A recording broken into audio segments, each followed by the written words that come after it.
good to be here with everybody. Once again, getting back in our swing of things. All right, so tonight we are on Nehemiah chapter 5. Okay? So our Bible study is Nehemiah chapter 5. And Dale, could I ask you to open with a word of prayer for us?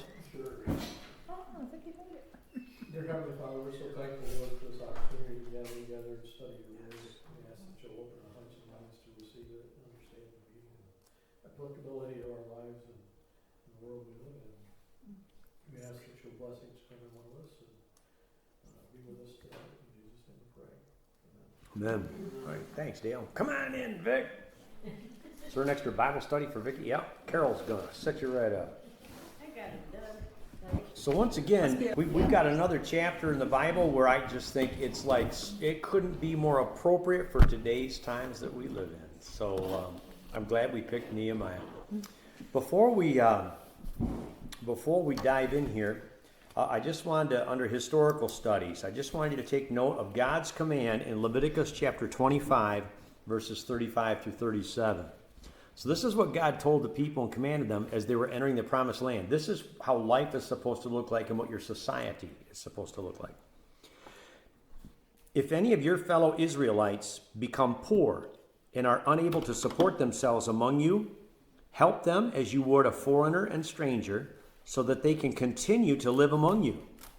Do not take interest or any profit from them, but fear your God, so that they may continue to live among you. You must not lend them money at interest or sell them food at a profit. So God didn't want anyone of his people to profit from other people's misfortune and poverty, okay? So for instance, if you wanted to, like, if somebody comes to you for money when they're hard up, lend them the money and lend it, right? But not with interest. You know, if it's one of our own people. And then if someone comes for food, you may choose to gift it to them, or if you want to lend them food, but not with interest. You see what I'm saying? In other words, you're not supposed to try to profit off someone else's misfortune. All right? So that's the way life is to be amongst God's people, whether it's the people in Israel or the people in Thurston and Campbell. All right? Okay. So, and then also, just by way of introduction, in chapter 4, we saw how Governor Nehemiah dealt with the threats and attacks from enemies against the Jews who were working to rebuild the walls of Jerusalem. So first they had these enemies from without, okay, trying to stop the work. They were mocking them, which is a form of attack, gray zone warfare. And then they threatened violence. And so Nehemiah had to deal with each of these things and keep the work going so it didn't stop. Well, here in chapter 5, what you're going to see is Nehemiah dealing with Jewish government officials who are callously hurting their own people out of sheer greed.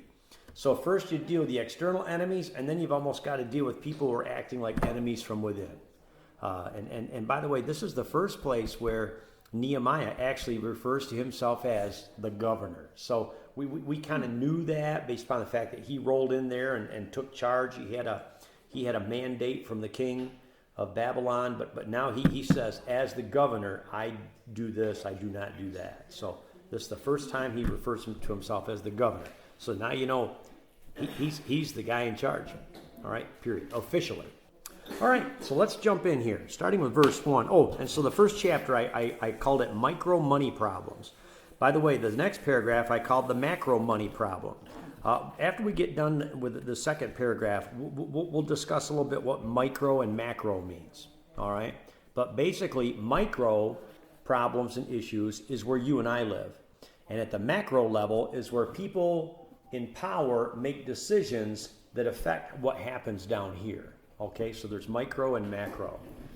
You might think of it, I'll introduce this topic, as it's by definition, you might also think of it as a trouble or an issue.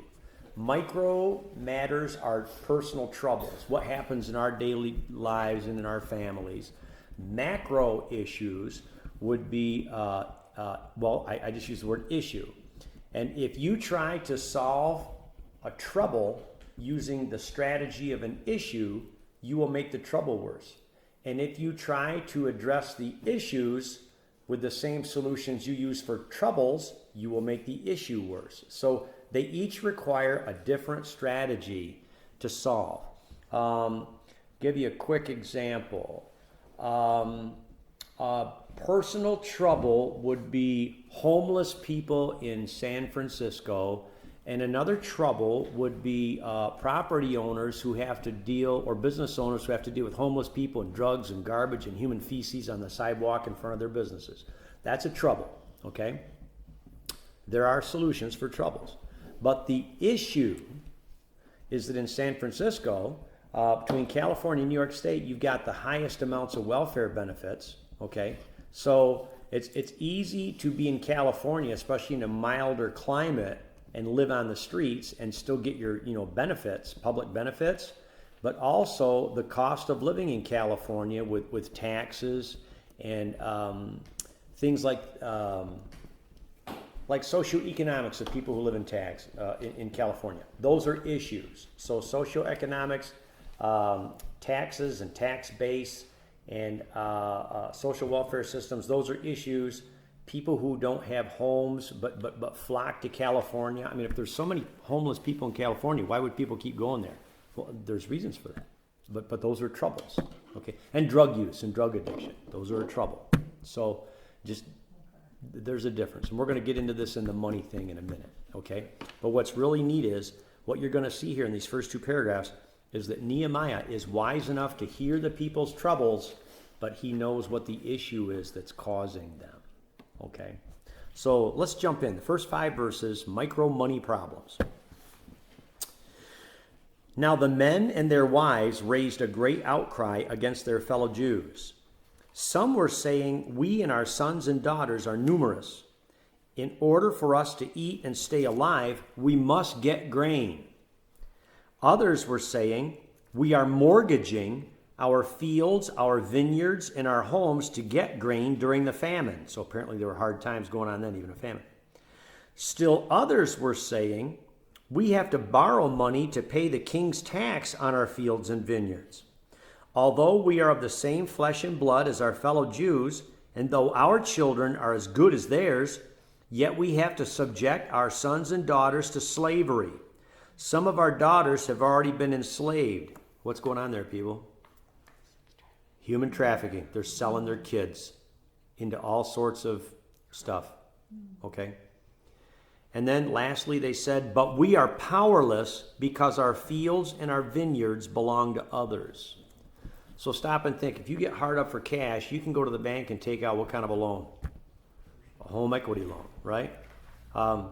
They didn't own their fields and vineyards anymore because they'd already been mortgaged to pay taxes and buy food, and so they're selling their kids into slavery. Then they couldn't rescue their kids or to pay back what was owed that somebody took the children in exchange for because everything had been mortgaged. So these people are financially trapped. Okay? All right, let's go to our first set of discussion questions. What are some family budget problems that we're all typically having right now? We've all got some pretty common problems. What do we got going on? Family budget problems. Utilities. Okay, cost of utilities is going up. And food. Mm-hmm. Food, the cost of food is going up exponentially. Rent. Okay. Rents are going up like crazy. Yep, every time a lease ends or somebody moves out and a new tenant comes in, those rents keep going up. Taxes? Taxes are going up. Okay, everybody on my road is reporting that their taxes are like, what? You know, and our county ordered the tax assessors. This came from the county administrator and the board of supervisors. They wanted every township to be revalued now, this past year. You know why? What have property values done? They are sky high, crazy. It's a housing bubble, and they darn well know it. So they're telling everybody your properties are worth this much. What do you think it's going to have done by next year? Crashed. And then do you think they're going to go back through and say, oh, everybody's houses are worth half what we said they were before, so your taxes are worth... No. See, they know darn well what they're doing. Okay? I don't know if that's how Steuben County worked, but I know that order went through from above. All right? This year, every township every single house was to be done. Okay? Okay, so yeah, we kind of got all the same stuff going on. Oh, and the bill that came from me just the other day. How's your gasoline figuring into your family budgets? It's outrageous, right? I was thankful though. The previous month, my gasoline bill was $500. This month, it was closer to $400. Okay, but before all this started happening, before certain individuals set up housekeeping in the White House, my monthly gasoline bills were $200 a month. That's what we were spending. So we're doing double on the gas. Okay. Now, in verse 2, what were the people struggling to pay for here? The Jews in Jerusalem. They were struggling to pay for food in verse 2. What were they resorting to in verse 3 to get money to buy food? Mortgages. They were borrowing money against their homes and their property. Okay? Now, we mortgage our homes lots of times to do things like restructure debt, right? Or to do home improvements to take care of your roof. Because Dad always said, save the roof and you save what? The house or the barn. Yep, save the roof, save the barn. When you see a barn going down, it's because somebody didn't maintain the roof. You know, you see that going on right across the street here. Okay, but these people were taking out mortgages on their fields and their homes just to buy groceries. That's bad. Okay, in verse 4, what were they borrowing money to pay? The king's tax. The king's tax. Yep. So they had property taxes too, right? And this is something you and I know, if we don't pay our school or our county property taxes this year, what bill comes next year? The same tax, but doubled with penalties plus that. And then if we don't pay it in a third year, what happens? They'll sell it on you. All right? Yeah, and then it's not an easy fix. Okay? So these people were also borrowing money to pay their taxes, which means they couldn't afford to pay their taxes anyway, right? I mean, that's bad. Now, when the people couldn't pay what they owed, what were they doing with sons and daughters? Selling them. Selling their sons and daughters. And of course, depending upon age and whatnot, I mean, you might I don't know, I suppose... I wonder if girls weren't more apt to be sold than the men or young men because the young men could work in the fields more. Do you know what I'm saying? But we know it goes on. And I'm going to tell you something else. Statistics show that when children are sex trafficked in our country today, you know who usually they're sold by? A family member does it. A family member. Okay? So these were parents doing this. All right? That's how desperate these people were. And by the way, all you got to do is go across our southern border, head down into Mexico and on down through, and parents sell kids all the time. They can't afford to feed them. They're starving, so they sell them to get money to help feed the ones they kept. It happens. Okay, it's very sad, very serious. So some of the stuff we got going on in the world today, it's going on right here in Jerusalem. Also in verse 5, why were they powerless to buy back their sons and daughters? Didn't have any money. Yep, they'd already mortgaged their homes. Okay. For instance, even if one of our sons or daughters gets in trouble with the law, what can we get them out of jail with? Money. We pay bail. Usually, if it's a high bail, what do? You mortgage your property to pay the bail and also to start paying lawyers and hope you don't go broke. Okay. All right. So what would you say the people in general had become? What would you call them? They'd become slaves. What else? Yeah, that's not wrong, by the way. They are slaves now. I would say they've been driven into poverty, right? And then there's another kind of slave the Bible talks about. The Bible says that the debtor is slave to the what? Lender. So they were in poverty, they were being made slaves, and they were being made debt slaves. Okay? All right, so that's your first paragraph. These people have troubles and problems, okay? And they have come to Governor Nehemiah, righteous Nehemiah, who's come to rebuild the city walls because he wants the people to be safe, and they're bringing their problems to Nehemiah. All right, let's take a look at our next paragraph. Paragraph number 2 was verses 6 through 12, and I called it the macro money problem. Or we could call it from the money troubles to the money issues. And Nehemiah puts his finger right on it. So starting with verse 6. When I heard their outcry and these charges, I was very angry. Okay? So you've got a righteous ruler here, by the way. He's indignant. Okay? And just for fun, does anybody remember what the current White House administration's transportation secretary said when people were complaining that gas had gone to $5 a gallon? Do you remember what he said? Go buy an electric vehicle then if you don't like paying for gas. Well, if we're struggling to pay for $5 a gallon gas, how are we going to afford a $70,000 or $80,000 electric car? Do you think our transportation secretary, Pete Buttigieg, do you think that man cares about us? Absolutely not. Okay. But you see, when Nehemiah hears the outcry, how does Nehemiah feel? He's angry. Okay. All right. So let's continue. Verse 7. I pondered them in my mind and then accused the nobles and officials.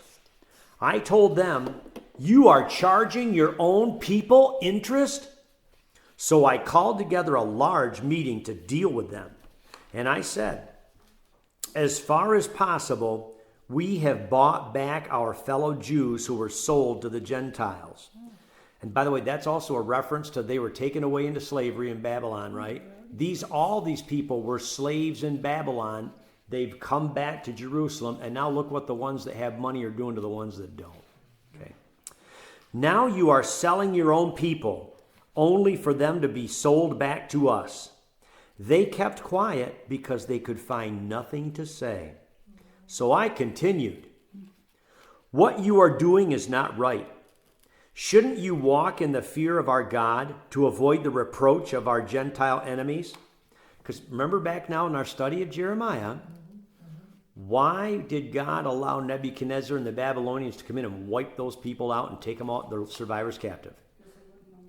They wouldn't obey God. They did not fear God. They wouldn't obey God. So he's saying, shouldn't you walk in the fear of God so we avoid the reproach of our enemies? Because once Nebuchadnezzar wiped out the Jews in Jerusalem and Judah, they were the reproach of all their enemies, all the Gentiles, right? And he's saying, do you want this to happen again? Right? And then verse 10, I and my brothers and my men, so by the way, so Nehemiah has some literal family with him, and he also has some men. Nehemiah has people in his own administration, okay, people he trusts to carry out his orders in overseeing the rebuilding of the city. I and my brothers and my men are also lending the people money and grain, but let us stop charging interest. Give back to them immediately their fields, vineyards, olive groves, and houses, and also the interest you are charging them. 1% of the money, grain, new wine, and olive oil. By the way, it sounds like they had a 1% interest rate. Things were so bad, they had a 1% interest rate. Think they were getting about as bad as we are in America today? I mean, what's our interest rate been down to? Zero. Yeah. A lot of similarities here. And then verse 12, now you get their response. We will give it back, they said, and we will not demand anything more from them. We will do as you say. Well, I guess they better. Okay. Second set of questions under number 2. When disaster strikes or hard times come, what are some of the ways that people try to profiteer from it and take advantage of the time and people? What are some examples you can think? Prices go up, they raise the prices. Especially necessities. Okay, especially necessities. When people know you got to have something and you're going to pay any price, what do they do to the prices? When the floods hit, then the prices of materials and building materials. Okay. Yep. Whenever there's a flood or a hurricane like in Florida, the price of gas goes through the roof. Plywood goes through the roof. 2x4s through the roof. Anything that have to do with reconstruction. When there's a hurricane coming and or after it, what happens to the prices of electric generators, gas generators? Can't find them. You can't find them. And part of the reason you can't find them is because people will go to hardware stores and Lowe's and wherever. They'll buy them all. And then they'll turn around and sell them for 3 times the price. Okay? That's called profiteering. All right? So there's some good examples of how people try to profiteer and take advantage from other people's needs in a disaster or just hard times in general. Now, what are the first two things Governor Nehemiah did when he heard the people's complaint? I put them in bold. There's three things, but okay, the first thing, he got angry, and then he did what? Accused the nobles. He accused. He knew how this was happening and what was going on. He went after him. Okay?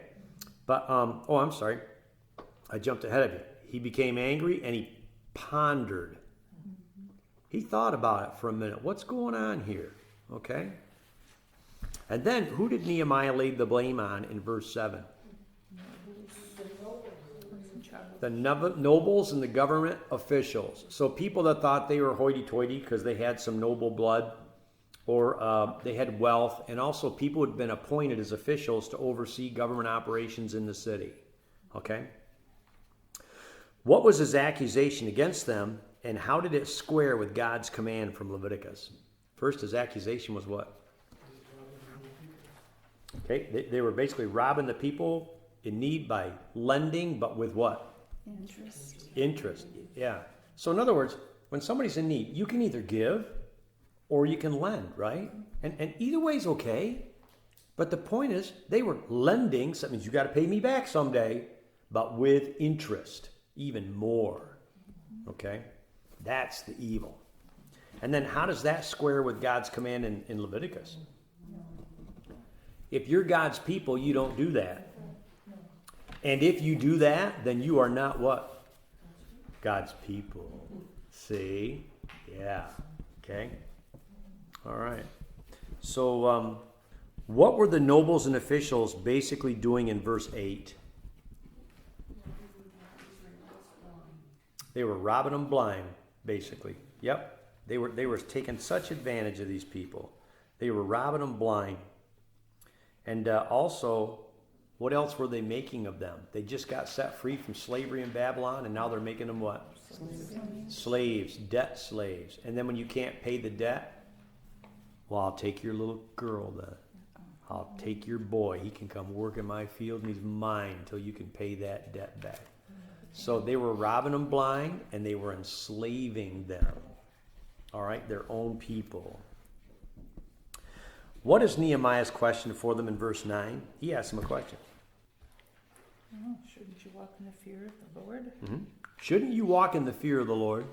These people were acting like they could do anything. They were being masters over other human beings. We're all human beings, aren't we? We're nobody's master. But they were making themselves masters over their own fellow Jews. Okay. What was Nehemiah also doing in verse 10? He was doing it too, but what was he doing differently? Nehemiah and his men, they had money, they had food. They were lending it to people. They weren't just giving it away, but the difference was what? Without interest. Just, hey, pay me back when you can, okay? In fact, I talked to a young man yesterday. Somebody had loaned him $2,000, and he'd only paid $1,000 back when this guy moved out of state. And he goes, well, I don't have the money to pay you right now. And he said, relax. He said, just get it to me when you can. And he told me that his dad is going to be visiting this fellow out of state. And he says, I got the money and I'm sending it with my dad. But it was a loan to him without interest. He's a brother, okay? I don't mean a family brother. I mean a blood brother in Jesus, okay? And the guy didn't care when he got it back. Just as long as you get it back to me, okay? All right. By the way, I'm proud to say that young man, he's my cousin. All right. So, all right. What was Nehemiah's order to them as governor to these profiteers? In verse 11, what do you order them?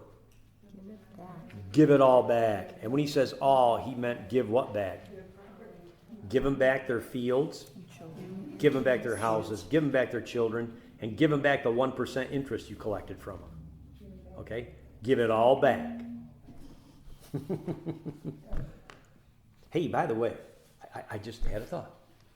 Some of the prophetic preachers we listen to, and I'm waiting to see, and I always pray, Lord, don't let their words fall to the ground, because I don't want them to be a false prophet. But some of what has been prophesied in recent months is that God is going to restore to us everything that's been taken from us. So you think about everything that's been taken from us in terms of, let's say, interest or taxes that have been taken from us and then misspent and just blown in ways we don't.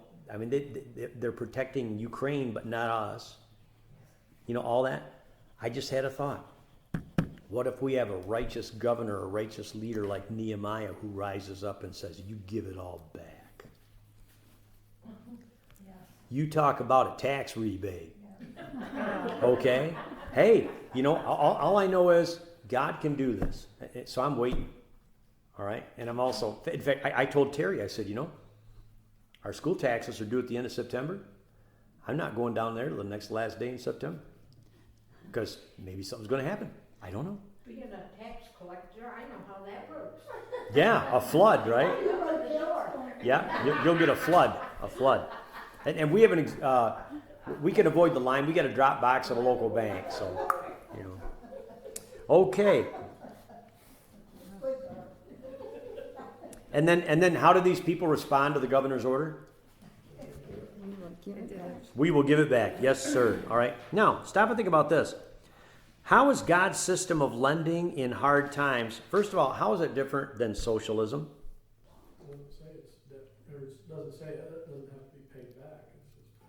It's just, Yep. People who support socialism and adopt that philosophy, they want to take whatever resources one has, and if somebody else has less, redistribute it. That's not what's going on here. Okay? There is a personal debt that's incurred if you borrow, all right, unless it's given. But it's up to the two individuals to make a trade or a deal, right?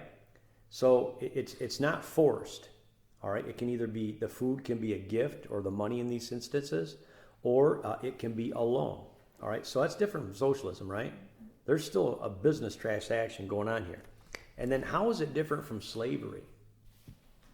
How is God's system of lending in hard times different than slavery? The debt is usually forgiven. Okay, the debt can either be forgiven or repaid, but it's not a lifelong thing. Like, you don't belong to me now. And you'll pay it back when you can. That's all. You know? So a lot of people, they want to say that the Bible supports socialism. No, it doesn't. The Bible talks about personal property. It talks about blessings. It talks about prosperity. It talks about debts. It talks about decisions. It talks about stewardship. The Bible does not support socialism. So if anybody ever tries to take that view with you, that's what you can share with them. And if you want to do a conference call, put me on speaker. Call me. All right? And the Bible does not support slavery either. God does not want us stuck forever in our lives. Okay? In fact, Jesus came to proclaim good news to the who? Poor. And to proclaim liberty to the captives. He does not want us to be slaves all our lives. And debt slaves either. Okay? So it's very different. Now, how were the micro money problems really being caused by the macro money people? How are the people at the top creating all the, not every problem, but how are they generating it or exacerbating it for the every ordinary people? Probably upset because they're losing money. Okay, yeah, but they were charging interest too, right? Yeah. Yeah, and then, so they were charging more than they were giving. And then people were going into debt to get food, all right? And for one thing, would it have hurt the people who had a lot to give away some of their food? No. But instead, they refused to give away. They were lending, but they were lending at interest. And then apparently they had, now Josu, you owe me part of that. And when Josu can't pay, they were saying, well, you got a strapping young son there. He's my slave now until you can pay your debt. And then, of course, how much less work can Josu do in her vineyards and fields without her son to help with the work? And it was just putting him further and further in. So these people were really making the problem of food shortages or famine worse, weren't they? So do you see how there's troubles and then there's issues up here? And by the way, the issues were being created by the bankers, if you will, but also the government officials themselves were doing this. And you're going to see some more of that in a minute. Okay? So just be aware that there are always troubles and there are always issues. And whenever you experience a trouble, we can't blame somebody else and address our troubles. You can't. You'll never get anywhere blaming somebody else. But we do need to have the awareness that our personal troubles are often generated and or exacerbated by issues, which are government leaders at the top making decisions. Okay, for instance, we were the world's leading exporter of gas and oil until the current administration got in power in Washington, D.C., and they shut down the oil pipelines in construction. They shut down any new gas and oil drilling, right? And what that signaled to the oil companies is that oil exploration and fossil fuel production is not going to be supported in this country, so they're not going to invest in it because it's looking like a dim future right now, at least for the next 4 years, and maybe who knows how longer. All right, so just be aware that we're paying higher gas prices, and that's a personal trouble. But it's due to the issue of somebody at the top made some really stupid decisions. Unless, of course, you're trying to dismantle America. And then those are pretty smart decisions if that's what your goal is. Because now it's costing us more money. It's costing farmers more to run a tractor across the field, so they planted less. Now we've got less food coming, right, for the coming harvest. So but there's troubles and there's issues, and always be aware of that. Okay. All right. Well, let's take a look at our next paragraph. Paragraph 3, verses 12 and 13. I called it Oaths and Curses. Nehemiah wrote, "Then I summoned the priests and made the nobles and officials take an oath to do what they had promised. I also shook out the folds of my robe." He's acting out a parable. "I also shook out the folds of my robe and said, in this way," can you imagine him just shaking his coat? Okay, because in your robe or in your coat, you got pockets, right? All right, and if you got something hidden underneath or whatever, you start shaking and things fall out or they're not hidden anymore. "I shook the folds of my robe and said, in this way may God shake out of their house and possessions anyone who does not keep this promise. So may such a person be shaken out and emptied." At this, the whole assembly said, "Amen," and praised the Lord, and the people did as they had promised. Hey, by the way, when they said amen, that means let it be so. In other words, if these son of a guns keep this crooked stuff up, let the curse come true. And then when they praised the Lord, what do you think they praised the Lord for? How about a righteous, godly leader? A righteous, godly leader. I can't wait till we can praise the Lord for one again. Okay. All right, let's look at our third set of questions. I want you to think about any time you've seen somebody take an oath of office, and maybe some of us have taken oaths. Those of us who went in the military, we took an oath, right? Okay. What are the implications of taking a public oath? In other words, it's not just here, Joseph, just take this oath right now. In other words, you do it in front of other people, and for big offices, it's televised, right? So it's a public swearing in. What are the implications of taking a public oath when we assume office as a civil servant? What are the implications? Accountability. And why are we accountable for it? Everybody heard your promise, right? Everybody. You usually have to sign something too. Okay, we've signed something. Yeah. Okay. And also, when we take an oath, what do we take it on? A Bible. A Bible. We lay our hands on the Bible. Unless, of course, you're in the current administration in the White House. I can't leave this one alone. When the vice president, or the people who's standing in for a vice president, Kamala Harris, took her oath of office, do you know what she did? I saw it on TV. They held the Bible out. She put her purse on top of the Bible and laid her hand on the purse. No lie. I saw her do it, and I saw the videos replayed again and again. She did not take her oath on the Bible. I didn't see it. Okay? I have no idea. But she did not take her oath on the Bible. Okay? All right. So there's implications there, but it's accountability. And it's not only accountability before the people, it's accountability to God when we lay our hand on His Word. Okay? God is our judge. So what does Nehemiah make the nobles and officials do? Take an oath. Take a public oath. Because see, they all said in unison, we will do it. Yes, we will do it. Yeah, yep, you going to do it? Yep, me too. He made them, that's why he got the priests. He got the priests to go stand up in front of the people, and they had to come up one by one, and they had to swear an oath that they were going to do it. He put them up in front of everybody, one at a time. He just made this a whole lot more serious, didn't he? Okay? How does Nehemiah act out a curse against them? Yep, he shook his coat, maybe even turned his pockets inside out. Shook it, right? What is the significance of the shaking out and emptying when it's aimed at these greedy officials? What were they trying to fill? Their own pocket. Their own pockets.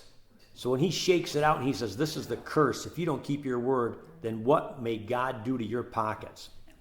Empty them. Everything you hold dear, all this greedy business you've been doing to try to fill your pockets, may they become empty. May you be shaken out, turned upside down, and not only your pockets, but your houses. Everything in your house, whoosh, emptied out. Okay, that's the curse. And how did all the people respond to the oath and the curse? Yeah! So. All right. By the way, Follow it. I don't know how many of you watch political rallies, but I happen to tune into one in particular every time they're on TV. But when Donald Trump talks about what he's going to do and his promises, what do 15, 20, 30, 40,000 people, what do you hear them doing? Yeah! Woo! Yes, they do. Yes, All right. Amen. Yeah. Now, by the way, do you ever hear any promises that make people cheer and roar like that when the other guy speaks? No. Okay. All right. But I just. Very few people. Not enough there to do. Yeah. So I just share that to say that's how much these people rejoiced to hear Nehemiah's command, to hear the oath, to hear the curse, and they were like, yes, because finally we've got a leader that's on our side. Now, did the people still have to go back and work the land? Did they have to go back and work hard? Did they have to pay their taxes? And what? Yeah. But finally, at least they had a leader who wasn't going to work against them and let them get robbed blind every time they turn around. All right? But they were praising God. And again, I'm going to say, I bet they were praising the Lord for Nehemiah. Thank you for sending Nehemiah to us, Father. And wasn't going to take away their only means of making any wealth. Yeah. In an agricultural society, how do you make wealth? It's off the land or with your herds and flocks. Yeah. You know, it's kind of like the dairy farmers when they get late on a payment or something and they're having trouble making ends meet. And like dairy farming is hard, so the bank comes and says, we're going to take 20 of your cows. Well, then how are they supposed to pay it back? You just cut into my income, but that's what they're doing. Okay, the fourth paragraph now, verses 14 and 15. More instances of greed. All right, so now Nehemiah writes, moreover, from the 20th year of King Artaxerxes, when I was appointed to be their governor in the land of Judah, until his 32nd year, 12 years. So we knew that Nehemiah was going to go back to serving the king, but he wound up being there for 12 years.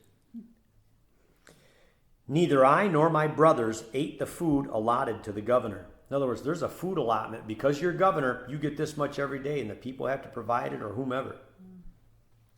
But the earlier governors, those preceding me, placed a heavy burden on the people and took 40 shekels of silver from them in addition to food and wine. By the way, 40 shekels works out to 1 pound of silver. 1 pound of silver is, 16 ounces, right? And right now, plus or minus, we just call an ounce of silver in today's terms $20 an ounce. So $20 times 16 is $320. Thank you, Dale. I wasn't even coming close to doing the math in my head. So they had to pay $320. But listen, they placed this burden on all the people, which means they took $320 in silver from who? Everybody. Now, can you imagine how impoverished these people were? Okay, back in the day. Did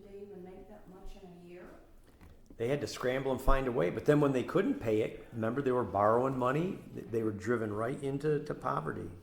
Yeah. And then he adds, their assistants also lorded it over the people.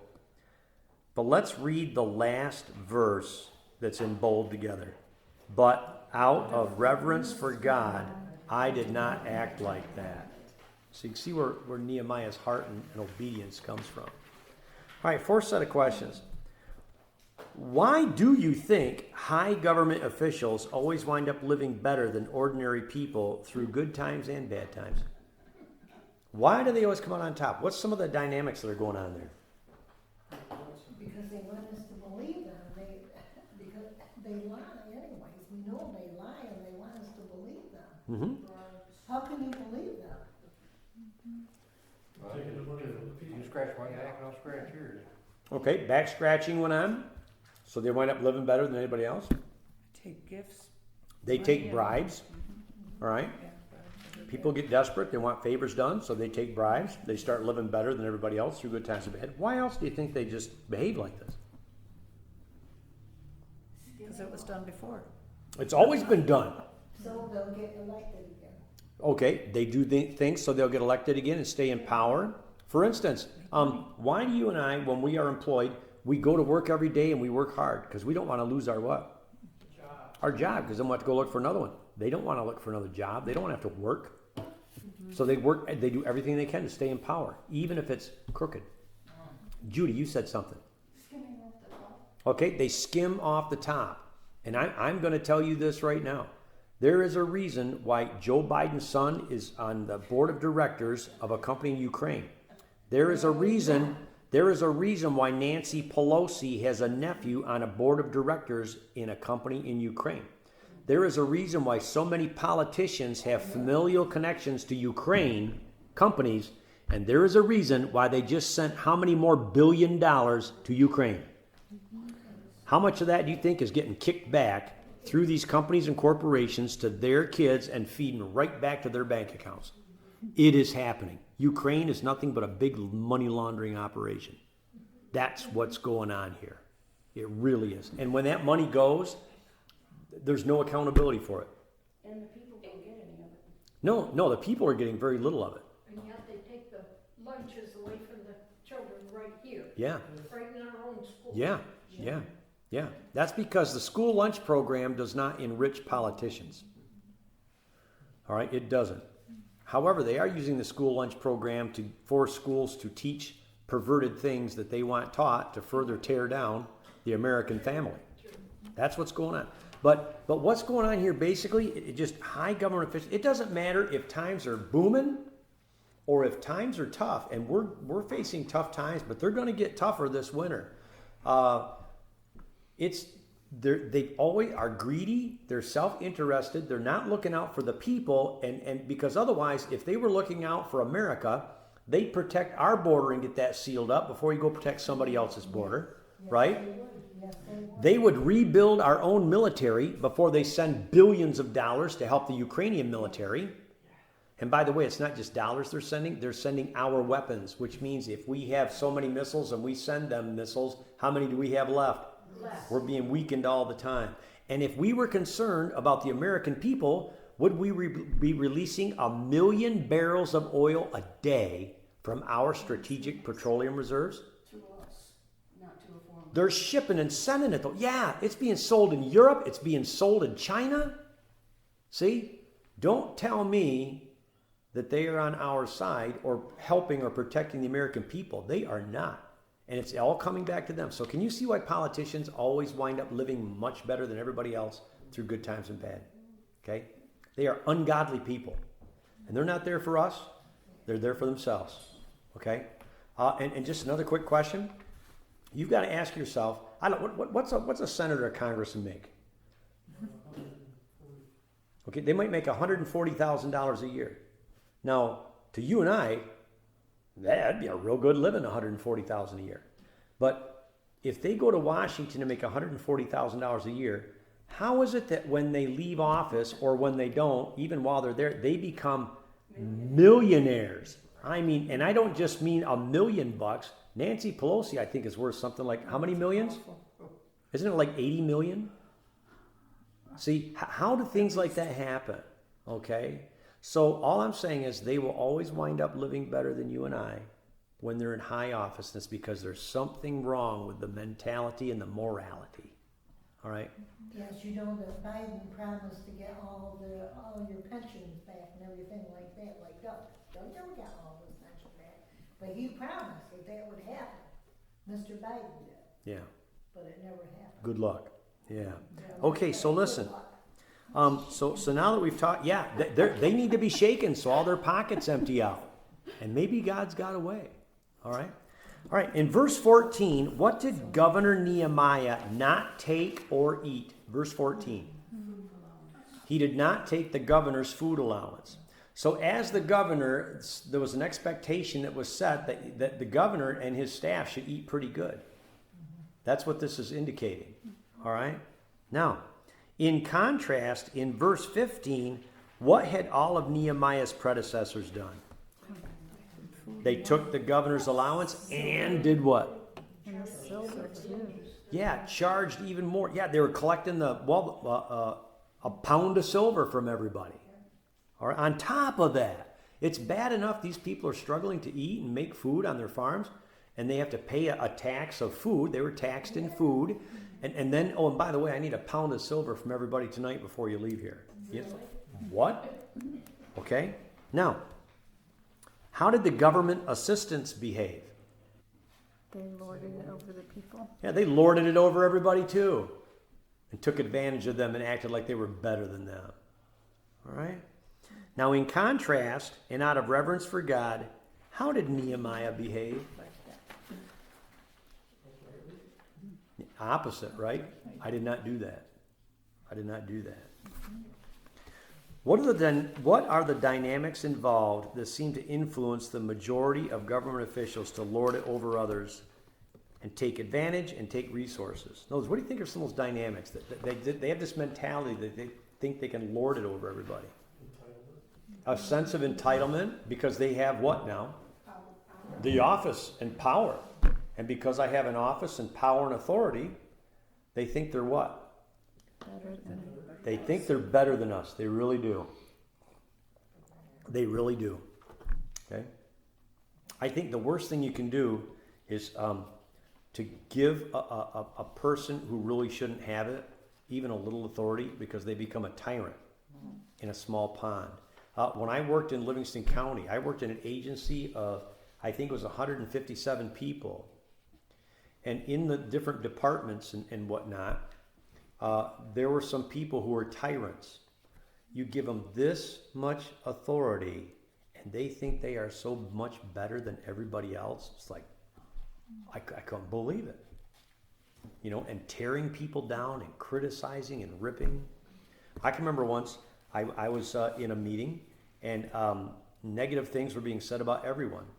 And I said, you know, it really sounds like you're really attuned to everybody's problems and issues and things like that. I said, who do you think are the rising stars in our agency? Who has talent and potential that we can develop and, you know, really help them to rise up? And they thought for a minute and they said, I can't think of a single one. And I said, there's your problem.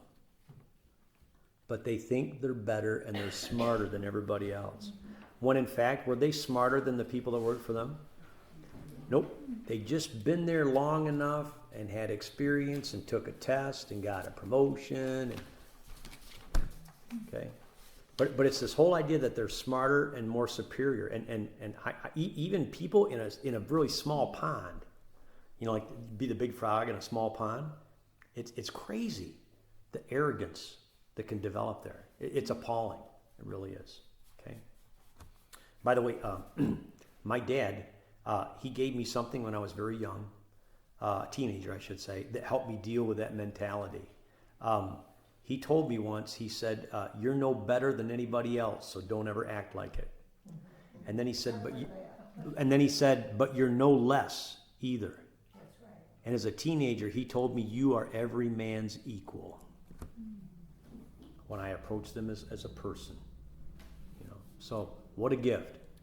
But some people can't handle that. They can't do it. Okay. All right. So we've kind of fleshed that out a little bit. All right, fifth paragraph, last paragraph, the top of the page here. Last paragraph is verses 16 through 19. I titled it For Work and Provision.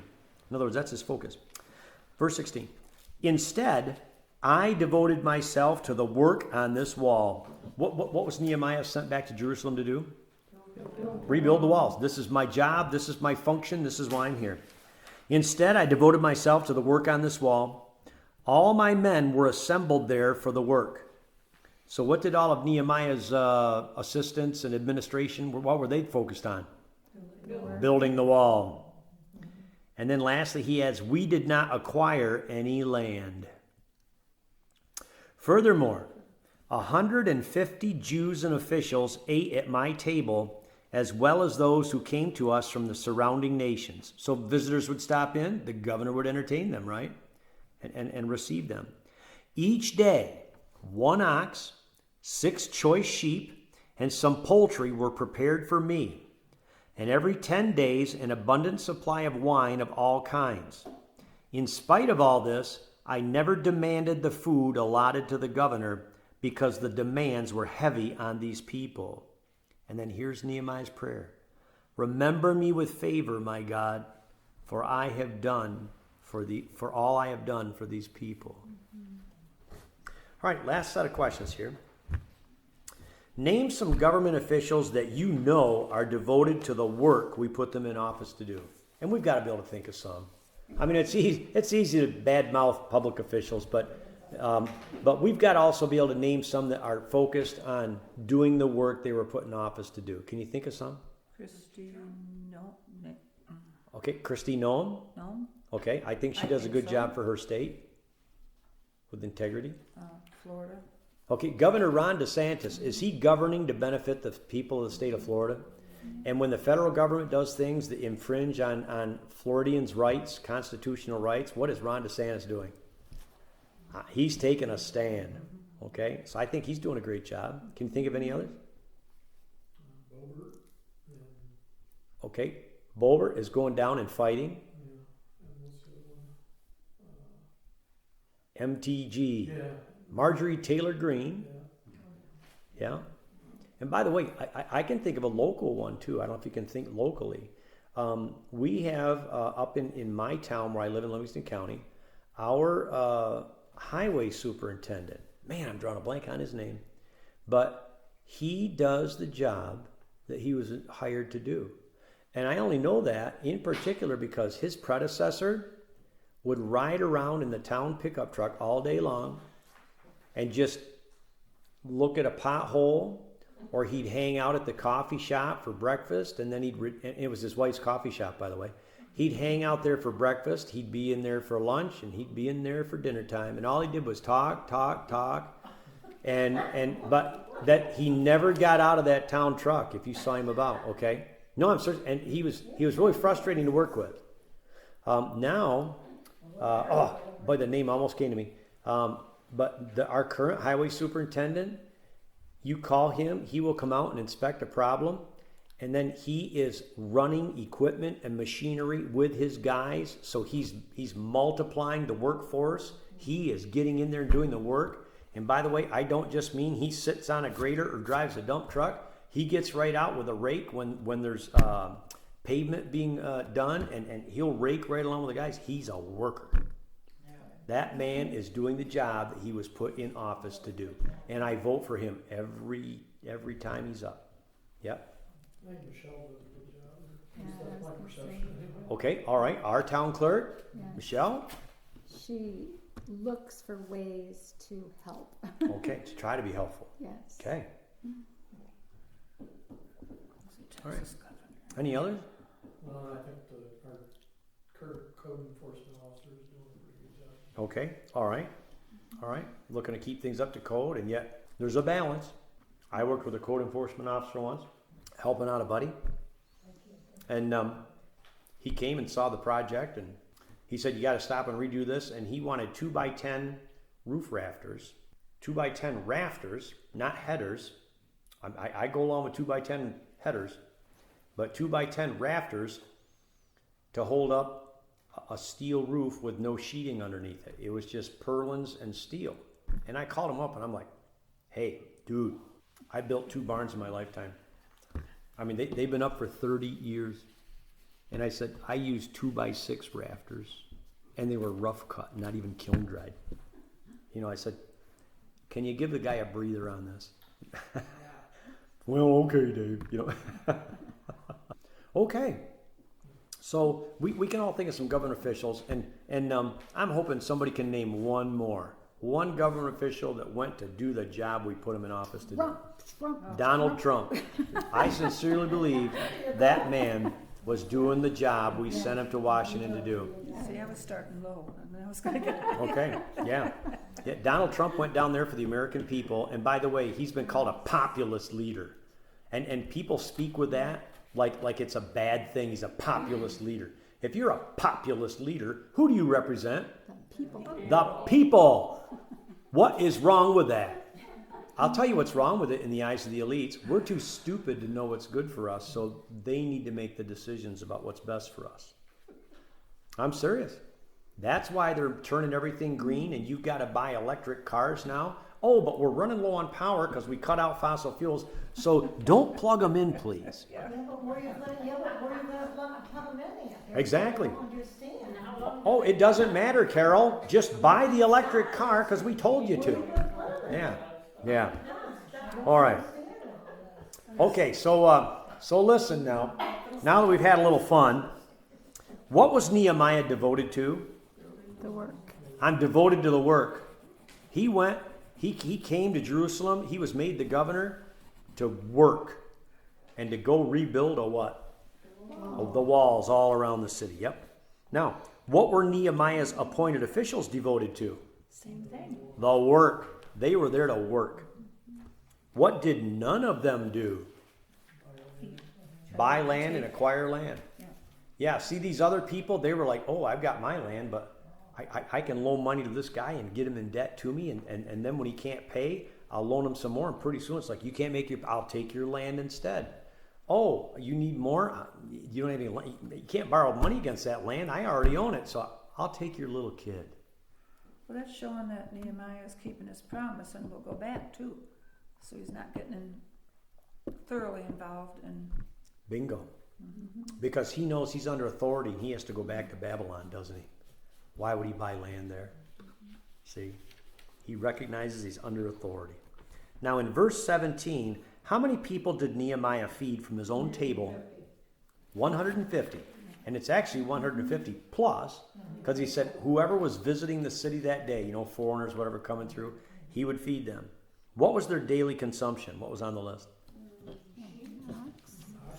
1 ox, 6 sheep, some poultry. Yeah. Now. And wine. Yeah, and those wine brought. By the way, everybody drank wine. You know what I'm saying? It's just water might not always be good. And by the way, one of the biggest, aside from trying to raise food, vineyards are huge in Israel still.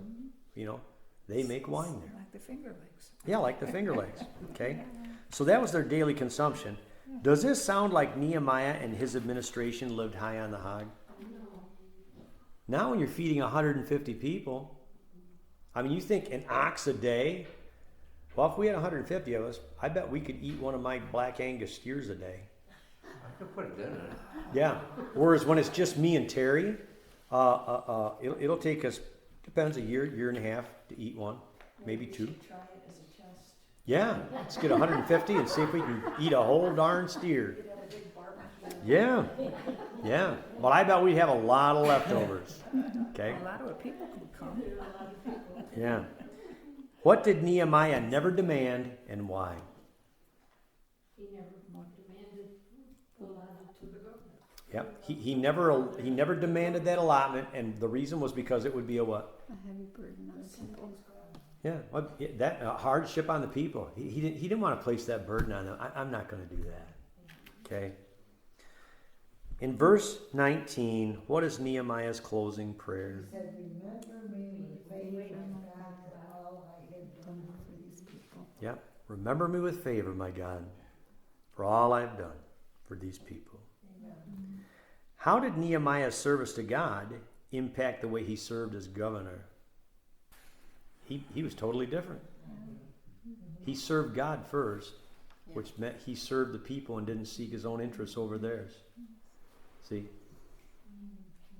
So with that in mind, what kind of official leadership does America need? More Nehemiahs. We need more Nehemiahs. We need more godly men.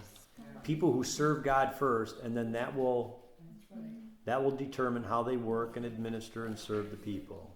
Okay? How long do you think it's been since we've had a Nehemiah? Centuries? Yeah. Have we ever? By the way, you can pray for President Trump, because he's a terribly arrogant man. Remember, we kept praying all through his presidency, Lord, humble that man's mouth. But if he can come to Jesus so that he actually serves humbly, and there's a lot of pastors out there that say they Donald Trump's accepted Jesus, okay?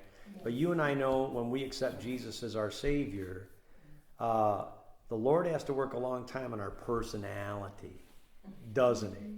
I mean, even mine. I'm still struggling with some of the stuff I was when I was 20, especially when things don't go my way. Okay? Point being, if we could get a man in the White House that's like a Nehemiah. Oh. Yeah, but I do believe Donald Trump went there to go to work, and I think he outworked everybody. Yep. And when he comes back, he's going to outwork everybody. Amen. All right.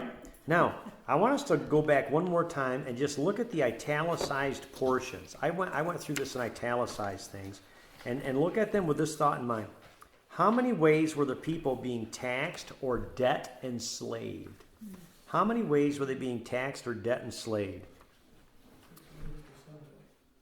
6 ways to Sunday, yeah. So in verse 3, there's one. They were mortgaging, right? They were mortgaging property.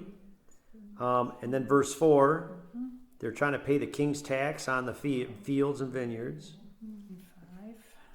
5. Daughters and sons being enslaved. They were also being charged interest.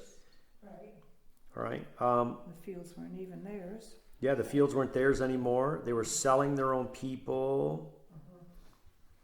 Oh, let's see. And then I think they're requiring 40 shekels of silver, a whole pound of silver, in addition to the food and wine the governor was supposed to get. Is there any more, or is that it? It looks like that's it. So 6 different ways the people were being enslaved or taxed, right? Okay, so that's just 6 ways. Now, just for a lot of fun and entertainment here, how many ways can we count that you and I are taxed or debt enslaved today? Start naming how many ways are we taxed?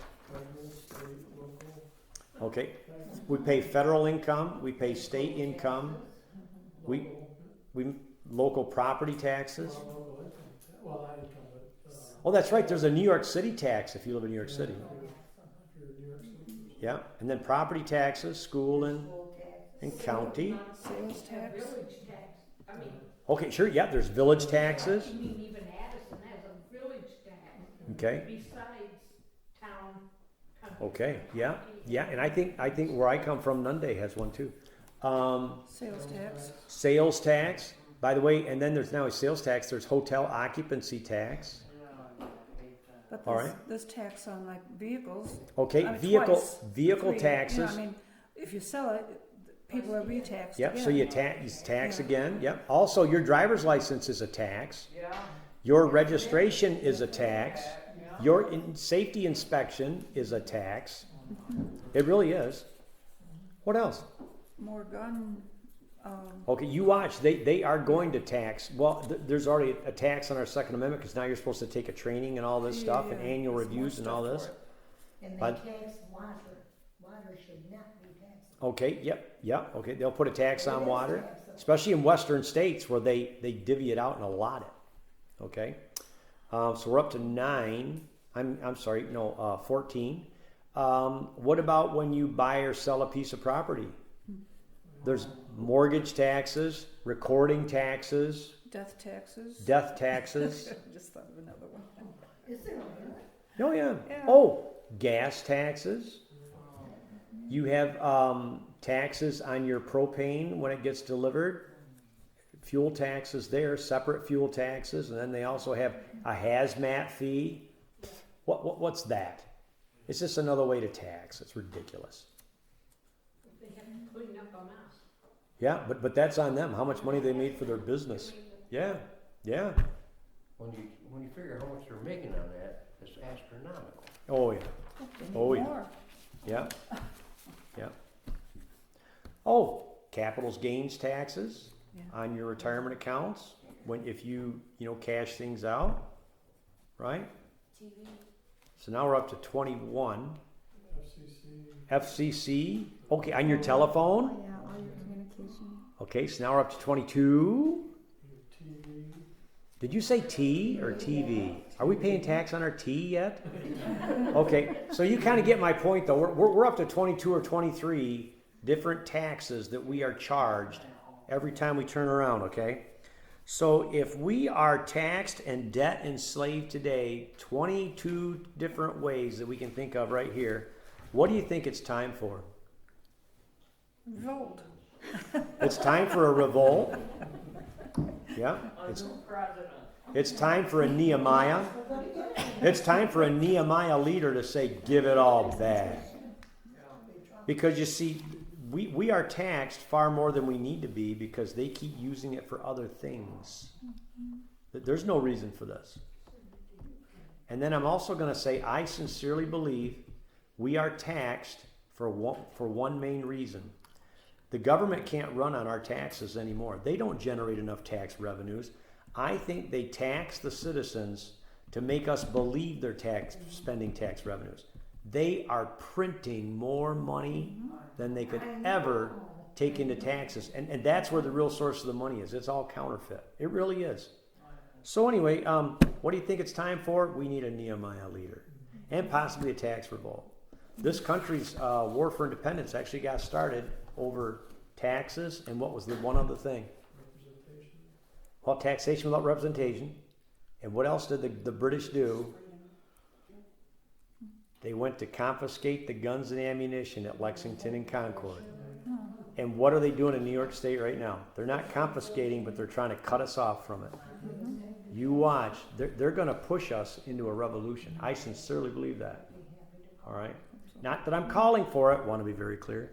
But the preconditions are already being set.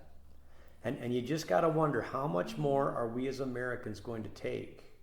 For instance, when I see a military jet go over my house, or we get a lot of, because we live near some state land, there's a lot of military helicopters that practice maneuvers over the state lands because they're not bothering anybody. And they do low stuff, following the contours of the ravines and the valleys. And I've even watched them practice rappelling out of them before.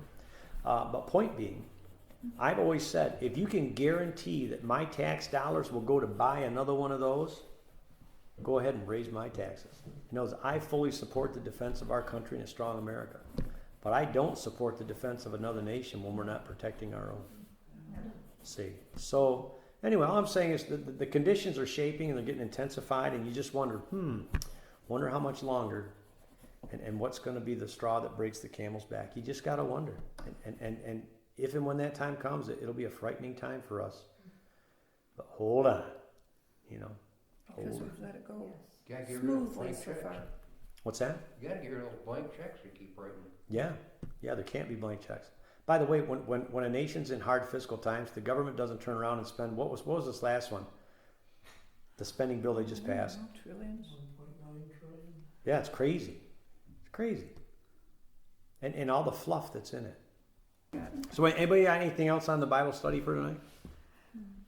I think there's, basically the strategy that I see is they give money to the impoverished people, which costs money and is coming basically out of the middle class, which pushes more people into poverty, while the elites or the government leaders are isolated from that because they're making the rules so they know what they can pay. So Yeah. the idea is essentially to enslave everybody except for who's in charge. Yeah. So people lose their property, or and because it's a downward spiral. For if you're in the middle class, you won't be able to afford it. I mean, you'll be forced into debt, and if you can't pay your property taxes, they take your property. So now you're part of the poor people that have to be funded by somebody else, and somebody else is going to go into debt and lose the property, and Yeah.